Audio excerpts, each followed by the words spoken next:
Hello guys, welcome to factual studies. कैसे हैं आप सब गाइस? आज के टॉपिक में हम पढ़ेंगे इंडियन इकोनॉमी का बहुत इंपॉर्टेंट टॉपिक है गाइस, आरबीआई की कॉन्स्टिट्यूशन, आरबीआई का रोल और ऑब्जेक्टिव्स क्या हैं, ये सारा हम पढ़ेंगे और मॉनेटरी पॉलिसी के टूल्स को भी डिस्कस करेंगे इस वीडियो में। तो गाइस, इस टॉपिक को शुरू करने से पहले जो चैनल पर नए हैं प्लीज चैनल को सब्सक्राइब कर लें। तो जल्दी से हम इस वीडियो को शुरू करेंगे। गाइस, सबसे पहले है इंट्रोडक्शन पार्ट। गाइस, इस वीडियो के थ्रू मैं आपको बेसिक बैंकिंग सिस्टम का पूरा बेसिक समझाऊंगा, जिससे आपको सारी बैंकिंग सिस्टम क्लियर हो जाएगा और आरबीआई के जो रूल्स एंड रेगुलेशंस हैं वो भी आपको समझ आ जाएंगे। तो गाइज, हर एक कंट्री में एक रेगुलेटरी होती है जो बैंकिंग सिस्टम को चलाती है। जैसे मान लो सभी बैंक्स होते हैं और उनके ऊपर एक रेगुलेटरी बॉडी होती है, और इंडिया में जो ऐसी बॉडी है वो है आरबीआई। आरबीआई सभी बैंक्स को रेगुलेट करती है, उनमें जो भी रूल एंड रेगुलेशंस होते हैं वो सभी आरबीआई के द्वारा लागू किए जाते हैं। आरबीआई इंडियन गवर्नमेंट के साथ मिलके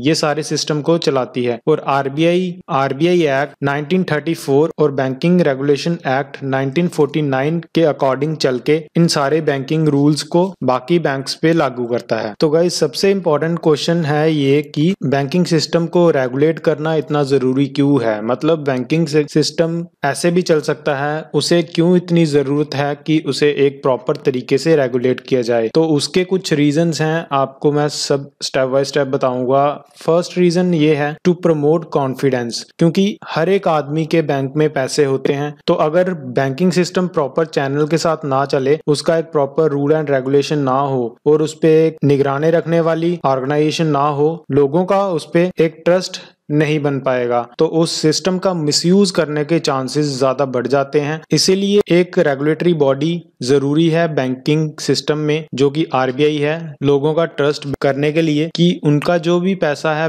बैंक्स में पड़ा हुआ वो सेफ है। और सेकंड इसका रीजन है टू प्रोटेक्ट इन्वेस्टर्स इंटरेस्ट। जो भी लोग इन्वेस्ट करते हैं उनका ट्रस्ट बिल्ड करने के लिए या उनका जो भी इंटरेस्ट है उसको प्रोटेक्ट करने के लिए एक रेगुलेटरी बॉडी की जरूरत है। और थर्ड है to ensure that financial market are fair and efficient। Financial market एक फेयर और एफिशिएंट प्लेटफॉर्म है, इसको इंश्योर करने के लिए एक रेगुलेटरी बॉडी की जरूरत है। और गाइज, इसी के साथ एक और इम्पोर्टेंट ऑर्गेनाइजेशन है जिसका नाम है SEBI, securities and exchange board of India. तो गाइज, जैसे आरबीआई एक रेगुलेटरी बॉडी है बैंक्स के लिए, तो उसी तरह सेबी एक रेगुलेटरी बॉडी है सिक्योरिटी मार्केट के लिए। सिक्योरिटी मार्केट का मतलब है जैसे म्यूचुअल फंड्स, इनको रेगुलेट करने के लिए एक अलग से बॉडी है security and exchange board of India, SEBI. तो इसके बारे में अलग से बात करेंगे गाइज। तो अब बात करते हैं constitution and objective of RBI. Guys, RBI को reserve bank of India act 1934 के अंडर बनाया गया था और 1935 1 अप्रैल 1935 को ये इफेक्ट में आया था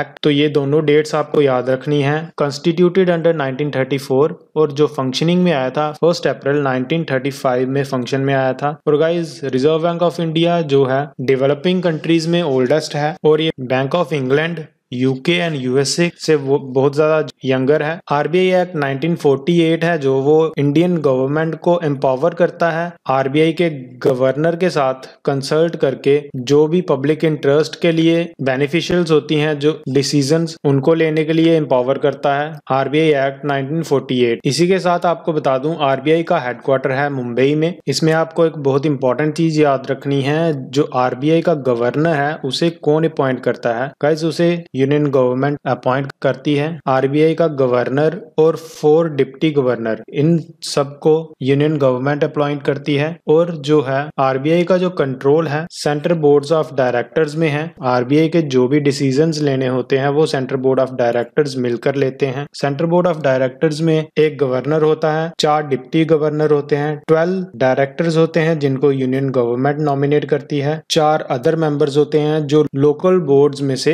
होते हैं। तो इन सब को मिला के एक बोर्ड ऑफ डायरेक्टर्स बनता है जो इंपॉर्टेंट डिसीजंस लेते हैं। गाइस, आरबीआई के कुछ ऑब्जेक्टिव्स हैं, जो ऑब्जेक्टिव्स अब हम डिस्कस करेंगे। इसके कुछ ऑब्जेक्टिव्स हैं, जैसे फर्स्ट ऑब्जेक्टिव है to maintain monetary stability. Monetary stability को मेंटेन करना, जिससे बिजनेस और इकोनॉमिक लाइफ जो कंट्री की है वो स्टेबल रहे। और जो सेकंड ऑब्जेक्टिव है to maintain financial stability. Financial stability को मेंटेन करना और ये इंश्योर इंश्योर करना कि जो भी फाइनेंशियल इंस्टीट्यूशंस हैं कंट्री के वो साउंड रहें। थर्ड ऑब्जेक्टिव है to maintain stable payment system. Guys payment system जो है कंट्री का वो स्टेबल रहे और सेफली वर्क करे, उसको इंश्योर करना, ये भी एक ऑब्जेक्टिव है आरबीआई का। फोर्थ ऑब्जेक्टिव है to regulate overall volume of the money and credit in the economy. इसका मतलब है कि जो मनी का फ्लो है वो प्रॉपर बना रहे, जिससे इकोनॉमी स्टेबल रहे और प्राइस की स्टेबिलिटी बनी रहे मार्केट में। और फिफ्थ इसका ऑब्जेक्टिव है to promote the development of financial market. Financial market की डेवलपमेंट को प्रमोट करना,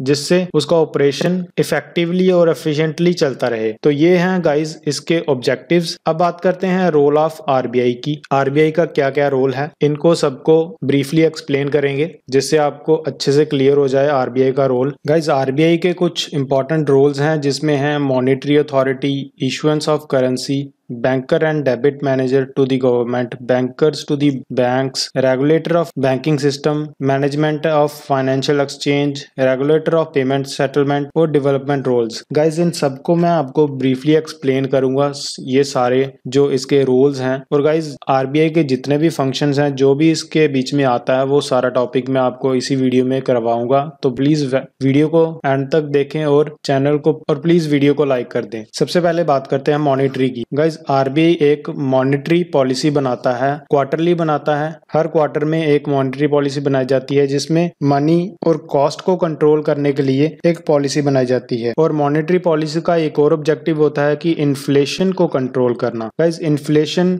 होता है जब महंगाई बढ़ जाती है और मनी की पावर मीन्स रुपीज की पावर कम हो जाती है कुछ परचेज करने की, तो उसे इन्फ्लेशन कहते हैं। इन्फ्लेशन को कंट्रोल करने के लिए मॉनेटरी पॉलिसी बनाई जाती है। और इसके और भी ऑब्जेक्टिव्स हैं मॉनेटरी पॉलिसी के कि एक प्राइस स्टेबिलिटी करना, प्राइस को स्टेबल रखना, और दूसरा है to ensure adequate flow of credit. मतलब इकोनॉमिक ग्रोथ के लिए एक एडिकेट फ्लो हो मनी का, उसे भी मॉनिटर करना और फाइनेंशियल स्टेबिलिटी को मेंटेन रखना, ये मॉनेटरी पॉलिसी के ऑब्जेक्टिव्स होते हैं। और मॉनेटरी पॉलिसी के थ्रू ही आरबीआई कुछ चीजों पे कंट्रोल रखता है, जैसे इंटरेस्ट रेट पे कंट्रोल रखता है, इन्फ्लेशन पे कंट्रोल रखता है और मनी सप्लाई पे कंट्रोल रखता है। इसी के साथ एक्सचेंज रेट पे कंट्रोल रखता है। और गाइस आरबीआई के पास बहुत से डायरेक्ट और इनडायरेक्ट इंस्ट्रूमेंट हैं जिसके थ्रू आरबीआई इन सब पे कंट्रोल रखता है, जैसे कि CRR, SLR, bank rate, repo rate और रिवर्स रेपो रेट। गाइज ये भी सब हम इसी वीडियो में पढ़ेंगे, इन सबको एक्सप्लेन करूंगा मैं आगे जाके। उससे पहले हम ये सारे रोल्स जो हैं आरबीआई के, इन सबको डिस्कस कर लेंगे। अब डिस्कस करते हैं सेकेंड रोल है जो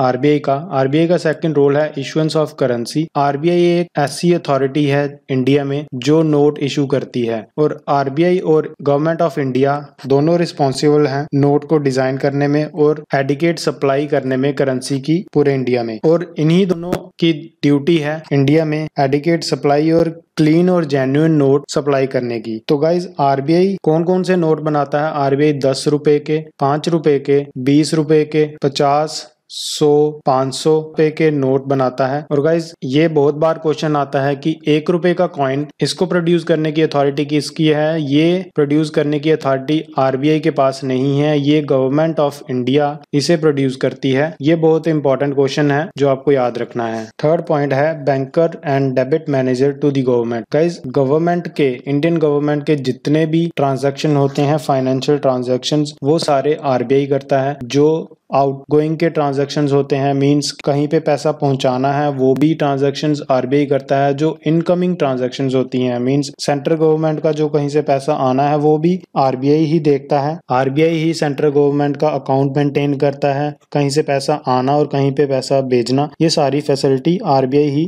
प्रोवाइड करता है सेंट्रल गवर्नमेंट को। इसलिए हम कहते हैं RBI is banker to the central government. और इसी के साथ कोई भी स्टेट गवर्नमेंट की ट्रांजैक्शन होती है जो उस एग्रीमेंट में है आरबीआई के साथ, उनकी ट्रांजैक्शंस भी आरबीआई ही करता है। सिंपल लैंग्वेज में आपको ये याद रखना है कि जो भी सेंट्रल गवर्नमेंट की ट्रांजैक्शंस होती हैं वो आरबीआई ही करता है, और सेंट्रल गवर्नमेंट का जो अकाउंट है वो आरबीआई मेंटेन करता है। तो इस चीज को आपको याद रखना है। थर्ड पॉइंट है banker to banks. Guys bankers to the banks का मतलब ये है कि आरबीआई के पास हर एक बैंक का अकाउंट है। मींस हर एक बैंक जो भी है वो सारे आरबीआई के अंडर आते हैं और आरबीआई के पास सबका अकाउंट है। जब भी कभी बैंक्स को पैसे की बहुत जरूरत होती है तो आरबीआई उनको पैसे ट्रांसफर करता है, आरबीआई उनकी मदद करता है और उनके फंक्शन को स्मूथली सेटल करता है। और जब भी कभी दो बैंक्स को, मान लो ये एसबीआई है और ये पीएनबी है, इन दोनों बैंक्स को इंटरबैंक ट्रांजैक्शंस करनी है, ये भी आरबीआई के थ्रू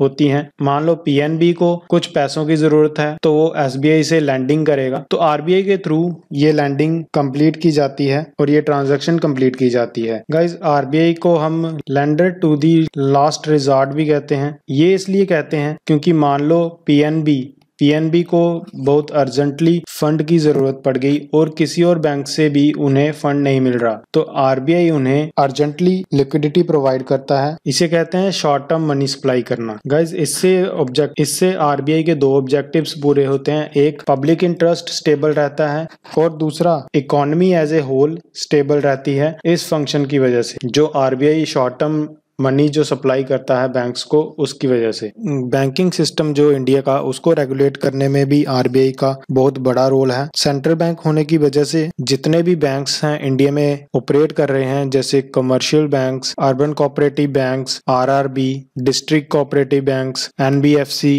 गाइस ये सारे बैंक्स आरबीआई के अंडर ऑपरेट होते हैं। आरबीआई इनको क्लोजली मॉनिटर करता है और इनकी स्मूथ फंक्शनिंग के लिए आरबीआई हेल्प करता है। गाइस जितने भी इंडिया में बैंक्स ऑपरेट कर रहे हैं इन सबको रेगुलेट और सुपरवाइज करता है आरबीआई, जिससे डिपॉजिटर्स का जो ट्रस्ट होता है वो बिल्ड रहे बैंकिंग सिस्टम के ऊपर, और जो भी करेक्टिव मेजर्स बैंकिंग सिस्टम के लिए लेने होते हैं वो आरबीआई के द्वारा लिए जाते हैं। जिसमें कोई भी प्रॉब्लम अगर अब बैंकिंग सिस्टम में आए तो आरबीआई उस पे करेक्टिव मेजर्स लगाता है। मान लो अगर कोई बैंक जिसमें करेंसी की शॉर्टेज आ जाए, आरबीआई उसको लिक्विडिटी प्रोवाइड करता है, और कोई भी अगर फ्रॉड केस आ जाए तो आरबीआई उस पे प्रॉम्प्ट करेक्टिव एक्शंस लगाता है, जिससे उन बैंक्स की फंक्शनिंग को अच्छे से रेगुलेट किया जाए और मेंटेन किया जाए। अब नेक्स्ट स्टेप है manager to the foreign exchange. ये भी बहुत इंपॉर्टेंट पॉइंट है। Guys reserve bank of India responsible है फॉरेन एक्सचेंज मैनेजमेंट एक्ट को रेगुलेट, जो 1999 में एक्ट बनाया गया था, foreign exchange management act. RBI banks को और अदर इंस्टीट्यूशंस को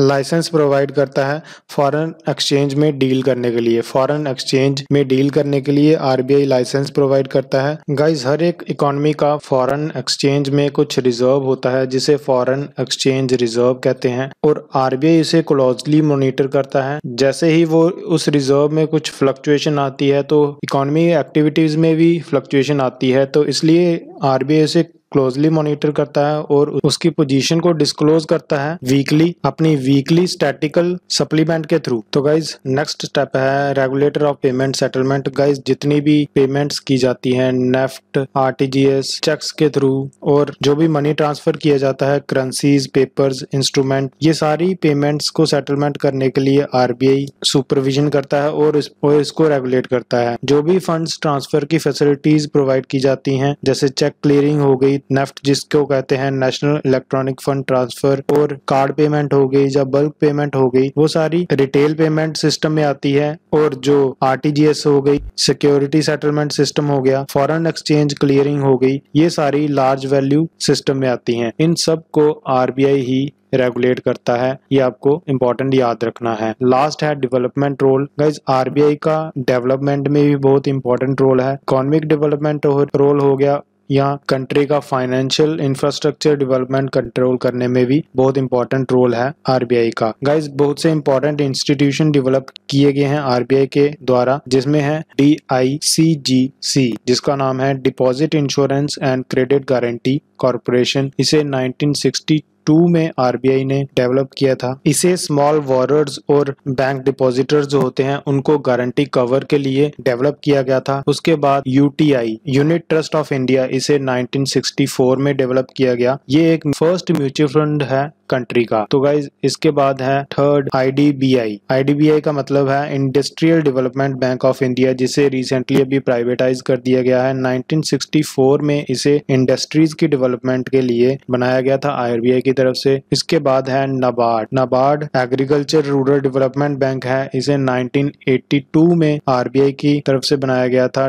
for promotion of rural and agriculture credit के लिए, एग्रीकल्चर क्रेडिट की डेवलपमेंट के लिए बनाया गया था। अब है discount and finance house of India. इसे 1988 में बनाया गया था। इसके बाद है national housing bank. National housing bank को 1989 में बनाया गया था। हाउसिंग फाइनेंसिंग को प्रमोट करने के लिए इसे बनाया गया था। तो ये सब रोल्स थे आरबीआई के। आई होप गाइज आपको ये वीडियो अच्छा लगा होगा, समझ में आया होगा। जो भी डाउट्स हैं आपके, आप प्लीज कमेंट बॉक्स में टाइप कर सकते हैं। जो चैनल पर नए हैं प्लीज चैनल को सब्सक्राइब कर लें। गाइज आई थिंक वीडियो ज्यादा लंबा हो चुका है, इसलिए मैं मॉनेटरी पॉलिसी के टूल्स जो हैं वो नेक्स्ट वीडियो में कवर करूंगा, सारे टूल्स, और अच्छे से आपको समझाऊंगा। जो भी अगर आपको डाउट्स हैं तो प्लीज कमेंट बॉक्स में आप टाइप कर सकते हैं। चैनल को प्लीज सब्सक्राइब कर लें और वीडियो को लाइक कर लें। Thanks for watching the video. Have a nice day.